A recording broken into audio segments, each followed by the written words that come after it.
Launching your course a couple times a year can work, but those launches take a lot of time and energy. Personally, I'd rather have consistent income every month instead of just during a couple of big launches. Plus, an Evergreen system creates a better experience for your customers, meeting them when they're ready to buy, rather than forcing them to sign up for an email list and wait until you're ready to launch. Let's put an end to the stress of only relying on live launches and set up systems that generate consistent income. You're listening to the Online Course Show, where we dive deep into the strategies and tools that help online course creators build thriving businesses.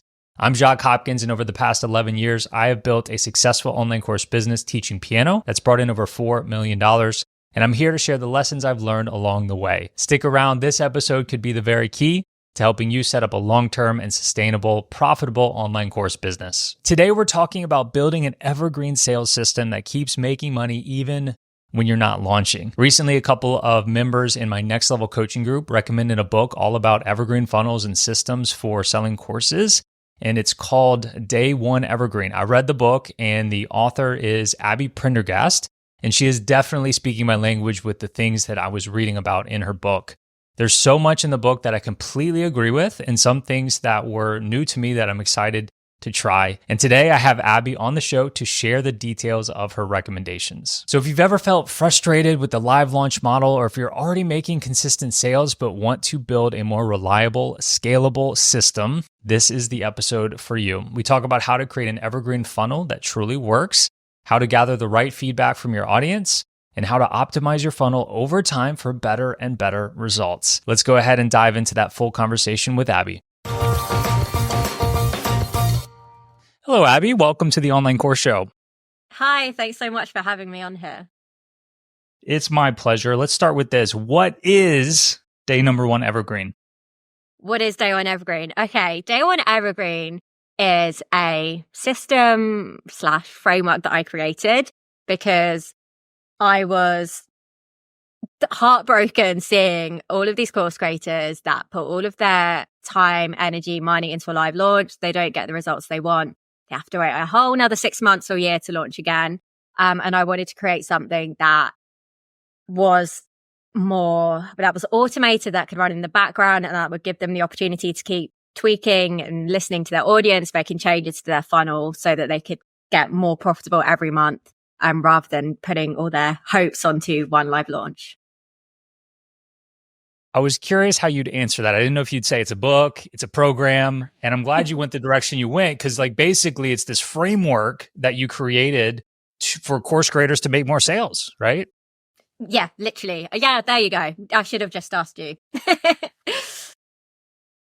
So can you give us high level, what are some of the key concepts behind Day One Evergreen? Keep it very high level. We don't need to get into the nitty gritty yet, and if you could highlight on maybe some of the areas where, it's there, the areas that course creators are typically doing incorrectly. Okay. So at its core, it's a evergreen webinar funnel. So your audience will sign up to watch the webinar. They'll get access to it instantly on demand. And then that'll be followed by a typically 7-day sales sequence. During that time, they'll get some kind of benefit if they sign up within that limited time window. So that could be a discount. It could be some cool bonuses. But the point is, it's not the cart open, cart close model. They can enroll anytime, because I really believe, if people need something, then they want it now. They don't want to wait. They don't want to wait till you're ready to launch. They want the option to be able to just grab that course to solve that problem as they need to.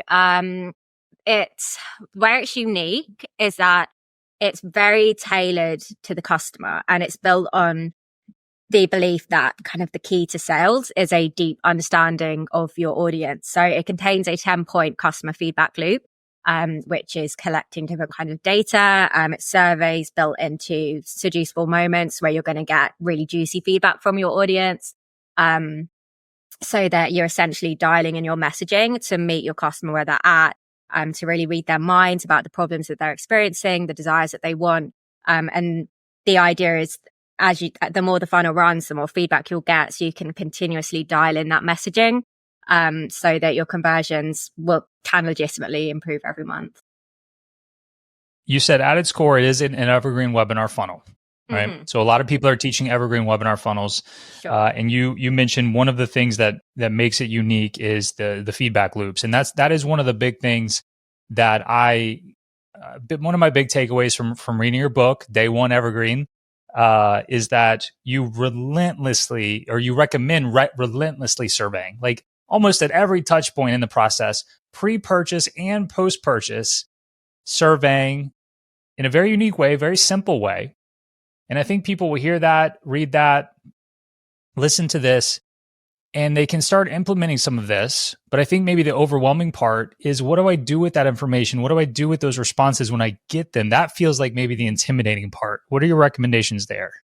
Okay, so in my course, I teach like a messaging guide that you have, and essentially it's broken up into messaging buckets around problems that people have. But ultimately, people are always buying to solve a problem. They're not buying a product; they're buying a solution to a problem.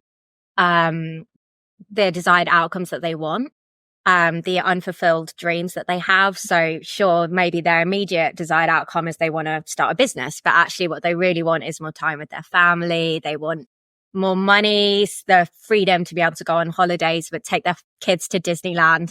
And then the rest of it, any possible objections that they might have. But I mean, to start with, literally problems, desires.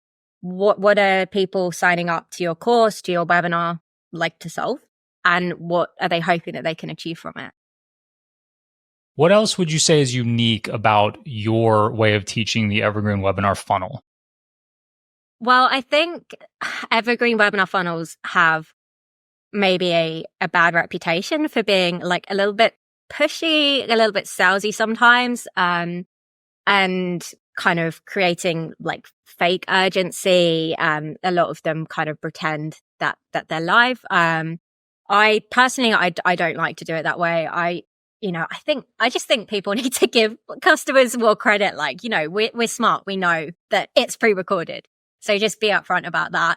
Say, it's on demand. It's on demand for your convenience. I think I read a stat recently. It's like when presented with the option, 75% will always choose to watch on demand. So it's you're doing your customer a favor in this kind of instant gratification, Netflix, Amazon Prime world that we live in. So it's unique there. And then, really the customer feedback loop. I mean, the fact that it truly is customer first, it is about understanding the customer so that you can connect with them and inspire the right people to take action, versus just literally pushing the sale, just trying to get anyone to buy.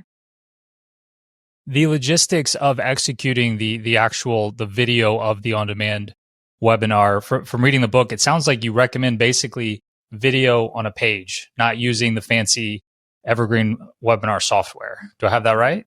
Yeah, I mean, you can use that. I have clients that do use that. My conversion rate at the moment for my Evergreen webinar funnel fluctuates between 9 and 12%. And I literally just have a video on a landing page. Same with one of my clients we've just crossed $1 million with their webinar. It's literally embedded on a page. So I don't think you always need all the bells and whistles. Like, these are all tools that can help you, sometimes, they can potentially help you. But what is really important is you understand your customer here. And that's where the crazy conversion rates come from, when you can literally read your customer's mind and give them exactly what they need in the moment they need it. Sure. As far as these logistics go, we're speaking the same language there. I did the fancy Evergreen webinar software years ago. I was using EverWebinar, and it just always felt kind of icky because it's got like the live red, like the live in red, and it's got like the fake chat and like the fake number of attendees. And like, I did it because it worked. But a few years back, I finally got kind of fed up with it because I like to be authentic throughout my business. And I switched to the video on a page model, and it actually ended up converting better. Right. Yeah. Because people know, like people know, and they respect authenticity. I mean, if people want to watch your video, if they really believe that you can solve their problem, they're going to watch it. And people appreciate as well being able to watch on 2x. They like to be able to pause and take notes, and you don't get that with the live experience. So really, I just think you're helping your audience more by doing it this way. And that's just what I believe that sales is about. It's like helping people solve problems. There's two elements of that I'd love to get your opinion on. If we do it this way, the simple model, video on a page, should we or should we not allow them to move around throughout the video? Or should we just let them hit play, possibly let them hit pause, but they can't skip ahead, like the play bar at the bottom. Can they skip around, or do you turn that off? Okay, so this isn't something that I have strategically tested. However, I can tell you my instinct, and that is, yeah, give people the option. You know, if people are really busy, like, and they're not going to sit through your whole webinar anyway, at least if they can skip, like, they're going to get something from it. And like, I think it comes down to your top of funnel messaging as well. Like, if you really sell this masterclass, if you're like, okay, you're going to walk away with these 3 things, people aren't going to be skipping. They're going to be like riveted, from point, you know, A to the end. And if, you know, you can install a tool like Hotjar, for example, and you can see if people are skipping around a lot, okay, maybe remove that option if you feel it's harming your sales. That's an easy fix.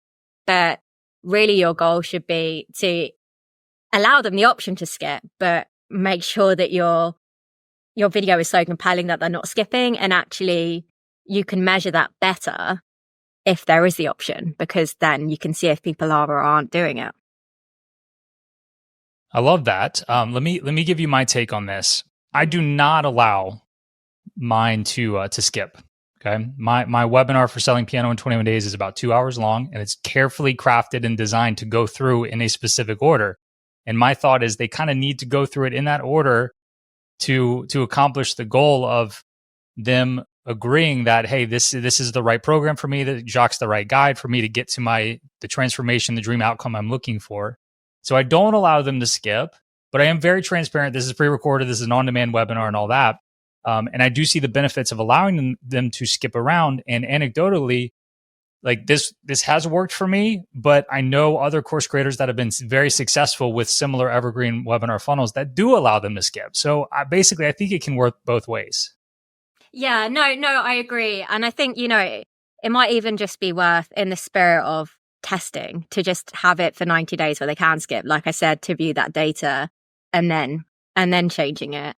I mean, like I can see from Google Analytics, like the average time spent on my webinar is like 55 minutes. So I know that the vast majority are, even if they're skipping, they're staying on the page. So yeah, it's working for me. So I'm going to leave it like that. But I totally agree. Yeah, you just got to try different things, see what works for you. The other element of it that I'd love to get your opinion on, one thing that I think is very valuable with the Evergreen webinar software is being able to have the call to action come in at exactly the right time. When we say, okay, here's the offer, now you can click the button below, take advantage of the offer. And so what I've done for that is it's literally a video on a page, but the button, the call to action button under the video with code doesn't come in until the exact right timestamp of the video. And that seems to work really, really well. I don't want that video that button to be there the whole time from the very beginning, because I don't want them to click on it at the beginning when they're not ready for the offer, right? What is your take on that? Yeah, no, I do think that's smart. It's like it kind of gives you more control of how people are moving through the funnel. I haven't set that up. Like, I would probably like to. It just hasn't been top of my priority list. But my kind of thinking is like, okay, this is a course for my course is for entrepreneurs. It's for course creators that have taken other courses. They know the drill. You sign up for a webinar, they're going to get sold a course again. So I'm like, okay, they can see the button there. And my goal is just like to make that webinar so darn good that they still watch it regardless of when they click the button. So yeah, that's fair. I mean, at some point I will add that code in there, but yeah, for now, like it's working fine. Does the length of the webinar matter? It depends on your audience. If you're selling a course for mums with newborn babies, probably like you don't want to like make them sit through a 2-hour webinar. You know, if you're teaching something that's very comprehensive. Like if you're teaching, I recently helped someone who teaches legal to new entrepreneurs. I think you need to get that information out there. Like it's going to take a bit longer. It's very important. People need to be prepared to stay for like the full 40 minutes, hour. I have found for me that is the sweet spot. It's about 50 to 60 minutes, spending about half hour teaching and then 20 minutes pitching. But I've also experimented with shorter webinars as well. And I have also worked with clients who have done, I think my record actually, I mean, I did tell the client off like kindly after she did 3 hours, because people just had so many questions, and it was in my head, I'm thinking, no, that wasn't the script, stick to an hour. But then in hindsight, it's like, do you know what? People stay to the end, and they loved her and they were asking questions and she was there showing up for them. And she ended up doing a $600,000 launch. So, to answer your question, like in a very typical marketing manner, it's like, yes and no, like it does matter, but it's really, you know, there's no, it's always got to be this, like it's about your audience. I get that question a lot, so I was just curious your take on that. I guess one more logistical question while we're here. The call to action button under the video, Yeah. Where should it lead? Because reading your book, you're very big on also having a really nice sales page as well. And from what I remember, your rationale was not everybody's going to watch the webinar and buy on the webinar. Like we still want them, like let's say they watch 10 minutes of it. We still want them to have a place to come back to that they can get all the information in another way, in another place. My take is from the webinar, let's send them directly to the order form. But later on in the funnel, we'll send out the sales page so that for the reasons that you mentioned. Where does your call to action button go? Yeah, I think that's an interesting idea. I mean, mine goes to the long form sales page. My reasoning is like, you know, as a marketer, I have this idea of a funnel where you're taking people from problem aware and solution aware, product aware, most aware, and then they buy. People like in real life, I just think people kind of go into that funnel sideways. They bounce about. They are watching the webinar. Then they go and make coffee, and then their dog's like barking. So they need to let their dog out, and then they come back and they might not necessarily remember kind of who you are or what they're watching. So I do send to a long form sales page. So when they get to that sales page, at the top of the page, the way I have it, there's a sticky banner. So if they get to that page and they're like, I watched all the webinar, loved it, I want to buy this course, they can click straight away, go to checkout page and buy. However, if they did get distracted, they can read through and I'll reconnect with their problems and where they are and what's going on in their mind, agitate those problems, and then break down what's in the course so that they can still get all that information. So it's really just adding that extra touch point to make sure, or to increase the chances, make sure as many people as possible have the information they need before they can buy. And by having that sticky banner at the top, it's like the moment they're ready, they can just click and it's done. They can buy. You've mentioned a couple of times so far how important urgency is, and obviously I would agree with that. You also mentioned that it's important for people to have the ability to buy anytime. You specifically said people don't want to wait when they're ready. So do you recommend having a sales page that people can get to from your website that they can buy anytime, and then the urgency to use inside the funnel is a discount? Yeah, totally. I mean, like my sales page is up 24/7. The course is 900 at the moment. It's going up soon. If people go through the webinar, they can get that discount. So it'll be $500. They have 7 days. Once that expires, they can't then rejoin the webinar and get the discount again. It's truly one time only. It's literally a personalized flash sale. It's saying, okay, you've just told me that this is what you want right now. You're ready to take action. So, you know, to support that and to help you on your way, here's the discount. But like, that's the deal. It's 7 days and then it's gone. So grab it while you can. Some people are using urgency effectively by the urgency being the entire offer being available or not available, right? So you can't get to the course through the website. You can only buy it through the funnel. And the urgency is, hey, this entire offer is going away. There's no discount, but the whole offer is going away. How do you feel about that? Like, it's greater urgency. But to me, it doesn't feel entirely authentic, because if it's a self-paced course and it's literally just sitting there on Kajabi or Samcart or whatever tool it is that you're using, like, they can technically enroll at any time. So to me, it just doesn't feel good. And I'm quite like, there is an element of my market, like, I'm very data driven. I do lots of testing, lots of training, but there is also an element that's just intuitive. And if it doesn't feel good, then like, I don't do it, even if there is a chance it could increase my conversions by like 2%. I don't split test things near as much as I should be. Your book was a good reminder on the importance of split testing. But this is one area where I did do a test. I used to use the urgency of availability for my piano course. And a few years ago, I switched it over to the discount model like you recommend. And for me, it actually performed better. Oh, brilliant. Well, that's really good to know. Yeah. Yeah, that is one test that I'm proud to have run. And I'm so glad it ended up working better, because I was actually okay with it working maybe even slightly worse for the reasons you mentioned, is because it just feels more authentic this way, because it's a digital product. Of course it's available, right? Yeah. And I think it just comes down to, again, like, having respect from your audience. Like, this isn't their first rodeo. They know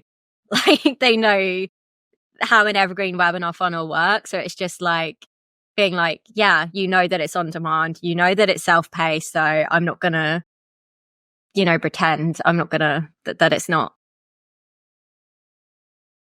So let's talk about the very top of the funnel, how we get people into it. It sounds like your primary recommendation is with ads. Is that fair to say? If you're really scaling, if you're like, okay, I want to be making 5K a day, which is what clients hire me because they want to make 5K a day. So that's what, 1.8 million a year with their evergreen funnel.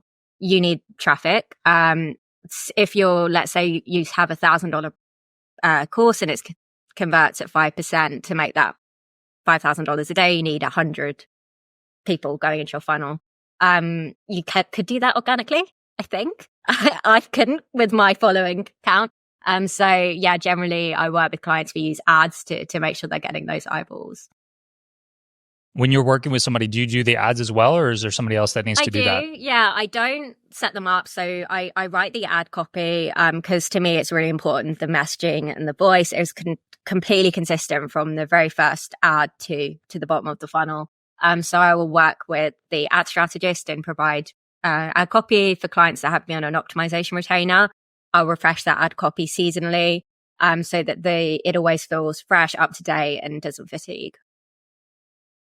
So the ads that you help set up, and when you're working with somebody, the ad is promoting the webinar? Yeah, that's right. Okay. Somewhere in your book, I don't remember exactly. One thing that's very, very popular to do with courses is some sort of, and with ads, is some sort of self-liquidating offer. And I feel like you mentioned like having a $27 offer or something like that. And that's one question I had for you, was like the whole webinar and selling a medium-ish ticket product versus this like low ticket kind of $27 thing. Can you explain that for me? Yeah, I mean, so I think it was like, I want to say like 5 years ago now, I was copywriter for an ad agency, and that was just their whole thing. They did SLOs. So yeah, you sell a $27 product up front with the advertising, with ads, and then the $27 like compensates for the ad spend. And then you upsell like a more expensive product. It works. It's not where my passion lies. Like, there are loads of things in marketing that work. There are loads of ways you can make money. I really love webinars. I think it's so amazing that you can show up and you can teach and people can get a feel for you, which they can't necessarily get from like a $27 product. They might, I suppose, if you've got video, but there is something about webinars that are particularly powerful. I don't know with SLOs, like SLO funnels, what their kind of the average conversion rate is these days, but I'm still seeing kind of a 5 to 10% conversion rate for webinar funnels. So like that's where I'm focused. I fully believe in specialization, really nailing your one thing, and then you can kind of test and research that one thing rather than kind of being like, oh, maybe an SLO could work better.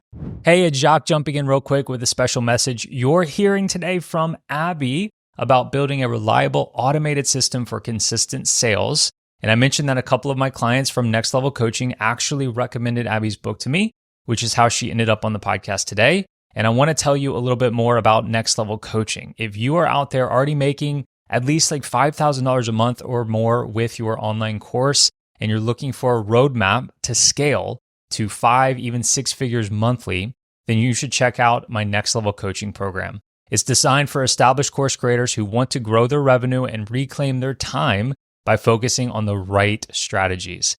In Next Level Coaching, you'll get personalized feedback, you'll get live Q&A sessions with me, cutting edge strategies, and so much more. To learn more and to apply, head over to oc.show/nextlevel. All right, back to the conversation with Abi. If somebody sets up this funnel that you're recommending and you have people going through it, you mentioned 5% conversion rate would be really good. People are going to come to the end of the funnel and 95% are not going to buy, right? So for the people that do not buy or unsubscribe at the end of the funnel, how do we handle people downstream of the initial Evergreen funnel? Yeah, it's a really good question. Well, I mean, the great thing is they're on your email list now. So even if they're not ready to buy now, they might be ready to buy later. They might even want to hire you later. So one thing I have set up is every 23 days, I send out a 9-word email. So this was taught to me by Joanna Weeb. I think she learned it from someone else, but I can't remember. So apologies for that. But basically a 9-word email with the intention of opening up a conversation. So that could just be, so for my funnel, which teaches day 1 Evergreen, it could just be like, hey, how's your Evergreen course going? Or, hey, are you still trying to set up an Evergreen webinar funnel? Something like that. Cause then you can reopen the conversation. And once you've done that, you have the opportunity to sell again if it feels right, if it feels like that's what they need. And then obviously you want to be sending nurture emails. You want to be sending ideally once a week, like an email, just sharing value, sharing about what you're up to. And then in terms of like reinviting them back into the funnel, I do see people doing that every 90 days and they're using the same email sequence with the same subject lines. That feels like a lot to me. Like there is this one creator that I'm signed up to their email list. I won't say who they are, but like literally I've just the same subject line. I get it like 4 times a year and I'm kind of like, this again, really?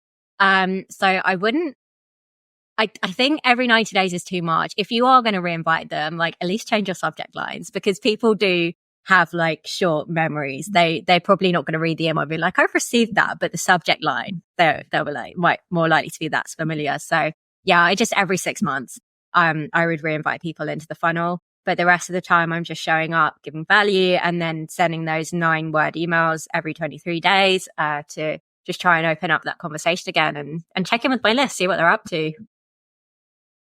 I'm feeling very called out right now, Abi, because what you're saying is how I do it. And not to say it wouldn't. No, look, not to say it wouldn't work better to switch up the subject lines in the emails, every other launch or have, multiple versions. But basically the way that I do it, when somebody doesn't buy or unsubscribe through the Evergreen funnel, the cadence is on 100 days. Every 100 days on Evergreen, They will get re-put into basically the same version of the funnel. Like it's a slightly tweaked version, but then that version is the one they go through every 100 days. And guess what?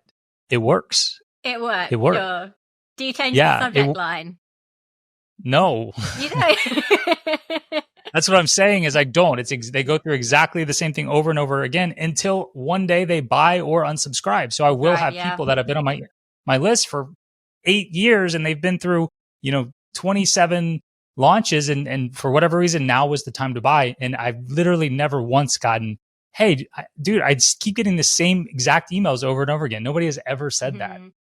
Yeah, just to clarify, I wasn't calling you out in case it wasn't you I was calling out. But yeah, no, maybe it's just my kind of copywriter thing getting in the way there where I'm like, I've seen that subject line, like get a new subject line. Right. You are a copywriter, so you've Yeah. noticed the things like that. But once again, like that's the way that I set it up because it was easy and it works. Not to say that if I had, like I said, what if I had 4 different versions of a similar funnel with different subject lines, maybe some different copy, not to say that that wouldn't work a little better. And then I could just rotate among the 4 different versions. So I'm with you completely. I'm just letting you know that I do have it set up that way and it's working. Yeah, no, and that's great. I mean, I guess the difference would be if you were using Day One Evergreen and you had this feedback loop and you were doing the work 3 to 5 hours every month, you were going through responses, organizing them into message buckets, then you could very easily, like every 100 days or every 99 days, like literally the day before, I suppose that wouldn't work because, every 100 days for you, you could go in and you could optimize all of your subject lines with the voice of customer that you've collected. So that it's fresh for the people receiving them. And you also have the opportunity to test different messages and hopefully like you're dialing more into their needs because you're using their language. You're reflecting back the problems that they told you that they want you to solve. You mentioned the 9-word email. My understanding is that originally attributes to Dean Jackson, I think is the one that created that, which is very, very effective. And so the cadence you recommend, you said every 30 days to send that out? Every 23 days. 23. Why not 24 or 22? It was just what like Jo told me. So she's my mentor. I'm in like one of her masterminds and that was what she said, just go and do this. And I did. And it worked. So unfortunately I don't have like any stats or like strategy to share with you there. It was actually just like someone told me to do it and I like the idea. So by all means try 30 days, 40 days, whatever feels good for you. But 23 was what I tried. So I love your approach. Obviously, I believe in the funnel that you recommend in terms of setting up your business and trying to sell your kind of your core product through that funnel. What do you do when you have multiple products? It's a good question. So if it's anything under $100, I would have a long form sales page. Like you don't necessarily need a webinar for that. Depending on your audience again though, like if your audience aren't used to investing in digital products, they might still need more like coaching. They might need a webinar. But if you're selling to entrepreneurs, I think often it's very easy for us to just be like, oh yeah, sure, I need this $100. I don't need too much warming up to buy that.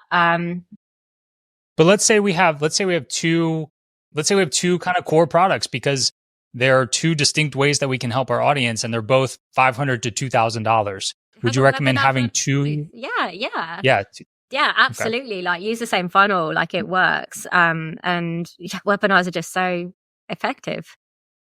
So two distinct funnels, or should I try to pitch both products in the one funnel? No. 2 distinct funnels. So like one of the principles of Day One Evergreen and a principle of conversion copywriting is you're writing to one person. If you are writing or speaking to like a crowd, you're speaking to no one. So you really want to understand who it is that you're speaking to on a really deep level. If you're selling 2 products in one funnel, then you're splitting that and you're not able to dial in.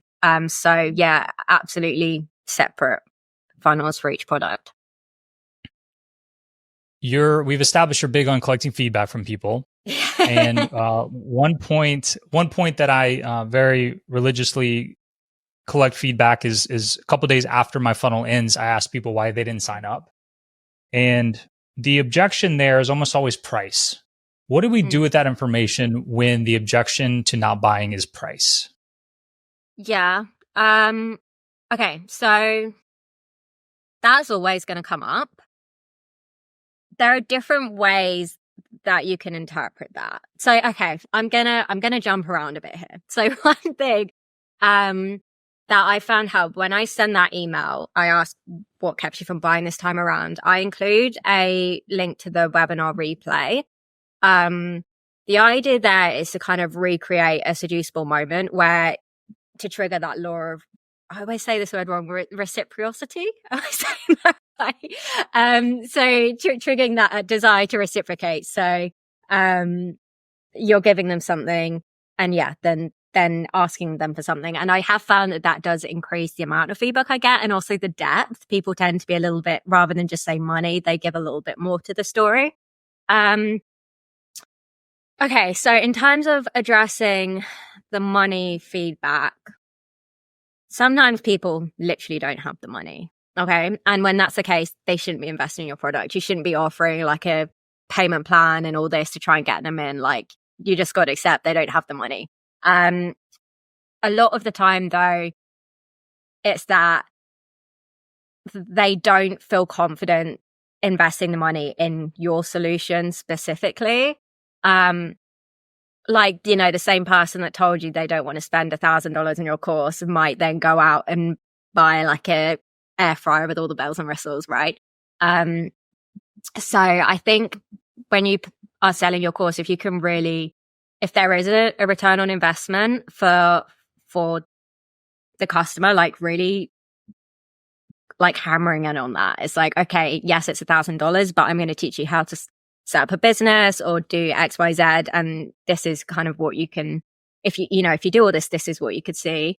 And then also I think like then doing customer interviews as well with the people that didn't buy. So not customer interviews, prospect interviews. And people will go deeper when you're chatting with them, like over a coffee, than they will in a survey. So surveys are kind of a good starting point. Like, and you're always going to see the majority of people are going to say price, but something else like might come up as well that you didn't think of. For example, so apologies if I'm going off on too many tangents, but I did a launch for a client and we sent out that survey and we were really surprised because quite a big percentage, I think maybe 15%, which was big considering most of the people obviously said price. They said that they were worried that they wouldn't learn enough. And this really surprised us because it was a brand new product where it was the first launch. Obviously, you know, we needed to fine tune the messaging, but there's so much in this course. It was very advanced.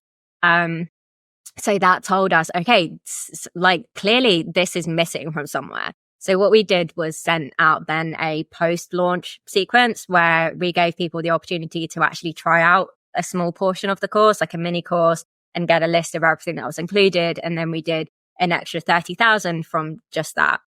Like, I think it was like a 5-day sequence. So, even though price was the biggest objection, there were still other things that came up in the survey we were able to use to generate more revenue and then fine tune the messaging when we took it evergreen. One of the things you suggested was prospect interviews, and you recommend talking to customers, you know, non-buyers, all that. If we're specifically talking about like why didn't you buy and wanting to interview prospects and understand that better, how do we select who to reach out to? Because we only have so much time. We can't interview everybody that didn't buy. How do we pick who to talk to? Yeah, so I would pick like a segment that was particularly engaged. So have a look at who was it that like clicked on every email, opened every email, clicked on it, watched your webinar. And that should give you then a smaller segment, and then just reach out to like 5 to 10 people in that. You don't really, I don't think there's any need to interview more than like 10 people. Cause you're really looking for kind of that sticky voice of customer. You're not going to, doing like 100 interviews, you're not going to get that. You're going to have time to do that. So yeah, I'd reach out to the people that really engaged. So they clearly had intent, but something held them back at the last minute. What tech stack do you recommend? Oh, that question. Okay, so why is that funny? Why is that a funny question? It's just so everyone wants to know about the tech. Like, I just want to talk about copywriting and feedback and messaging, and then people always ask me the tech. But no, it's a good question, and people need to know, right? If they want to set this up, they need to know what tech. So I use lead pages to collect leads. Because I am not a designer, I change things a lot. I'm still in test mode, and it allows me to do that easily. Because for those of you that don't have lead pages, it's very easy to just whip up like a pretty beautiful design. I use ActiveCampaign to email my leads.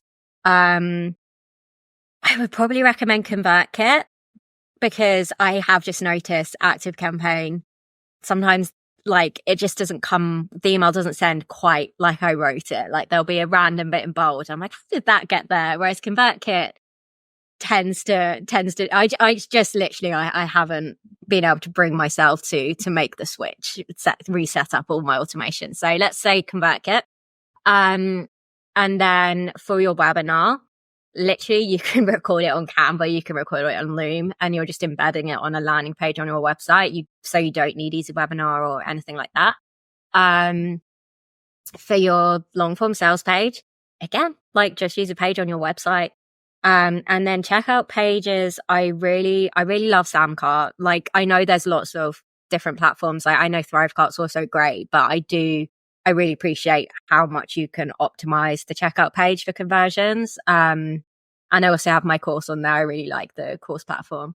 I think I forgot a really important one. Deadline funnel. Deadline funnel is super important. I have tried like different tools to create. Deadline funnel, you use it to create a limited time window where people can get that discount on your course. And what I love about it is it tracks cookies. So it really does mean it's a truly one-time only offer. People can't just sign up to a webinar and get the offer again. Whereas with some of the other cheaper alternatives, it's not really genuine urgency because they can just sign up on their phone and get the offer all over again. I think, did I cover everything? I think I did. I think so. Yeah. I was ready to call you out on deadline funnel. You mentioned it a few times in your book. And you mentioned how important urgency was. So I was ready to go. Listeners will know I'm a huge fan of deadline funnel. I've had the creator on the podcast and all that.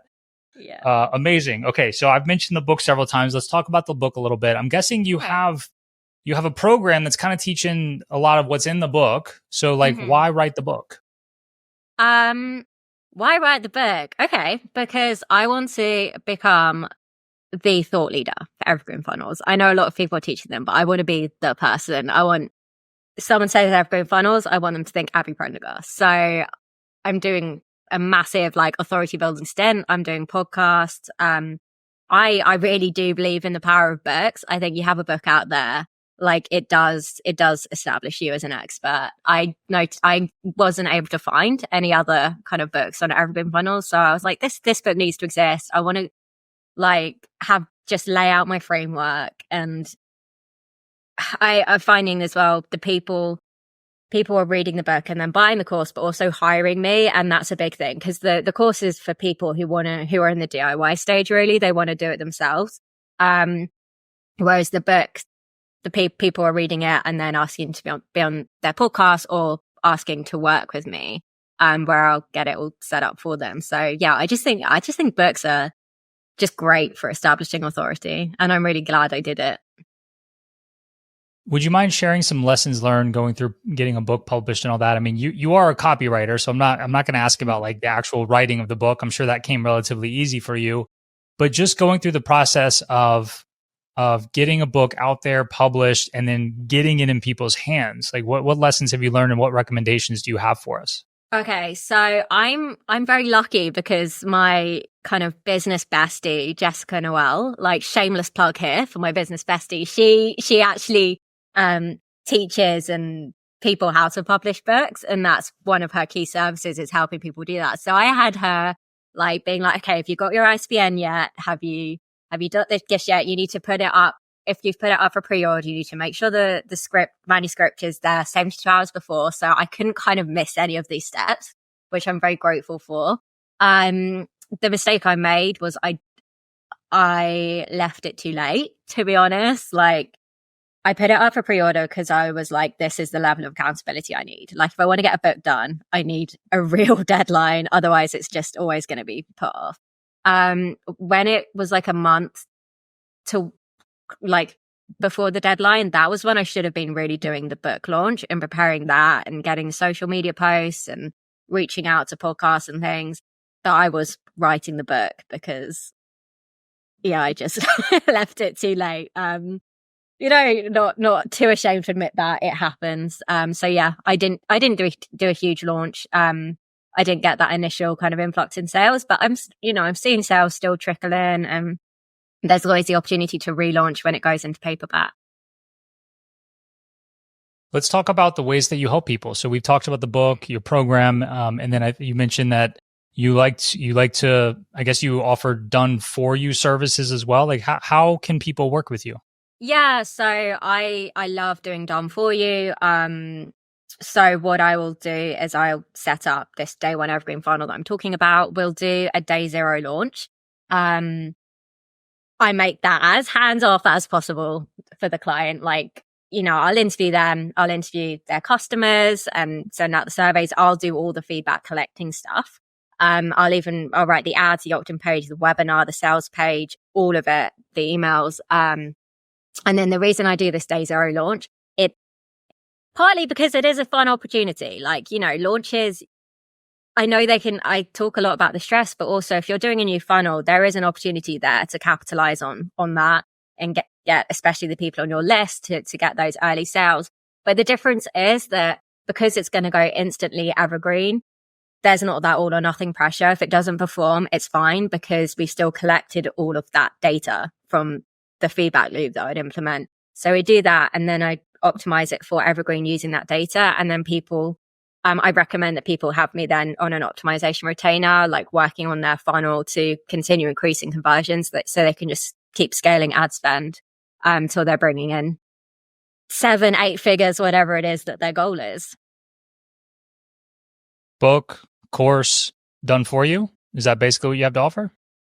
Yes, that is. Oh, I do like a done with you occasionally if it feels right, where if people are like, I really want to work with you. I don't quite have the budget for done for you, but I do need a bit of hand holding where I will basically help them as they're going through the course and copy chief audit all of their assets so they can feel a little bit more confident when they're putting it out there. And where can somebody go to learn more about these offers? Yeah, my website, aptcontent.co.uk. You can reach out to me there, grab my book, watch my webinar if you want to learn more about Day One Evergreen. And then, reach out if you think you might like to work with me. We can have a coffee chat. Otherwise, social media at APT Content. I'm trying to build an Instagram following, so I would appreciate some love over there. And just say hi. Like, I'm always up for meeting course creators, seeing what you guys are up to. So, yeah. aptcontent.co.uk. What does the APT stand for? Nothing. I was, I think, 20 when I started my business, and I wanted AP content like Abi Prendergast. And then I was like, it doesn't, I'll just put T on the end. So that side of my business is just what I created when I was a freelancer. The Day One Evergreen is the much more thought out kind of what's evolved into after like 10 years of doing this. Very interesting. Okay. It's obviously working for you. Maybe the T is like, I don't know, testing. Like you're a relentless tester. Right. Yeah. I do have testing on there. It's like analysis, persuasion, testing, but that's just something I came up with much, much later. Amazing. Okay. Abi, it has been an absolute pleasure. Thank you so much for coming on today and sharing so much wisdom with us. Yeah, really good questions. Thank you for the chat. And that's a wrap on my conversation with Abi Prendergast. I hope you found her insights on evergreen funnels as valuable as I did when I read her book. Check out her book, Day One Evergreen, on Amazon. And her site, once again, is aptcontent.co.uk. To find the links and show notes from today's episode, head over to oc.show/240. And if you're a course creator, you've got a course business, and you're ready to scale, you're making at least $5,000 a month, I'd love to invite you to apply for my next level coaching program. In this 12-month mentorship, you'll get personalized guidance from me and my team to help you grow your revenue and build a more efficient business that runs without you having to be involved 24/7. To learn more and apply, head over to oc.show/nextlevel. That's oc.show/nextlevel. Thanks again for listening, and don't forget to take action on what you've heard here today. I'm rooting for you.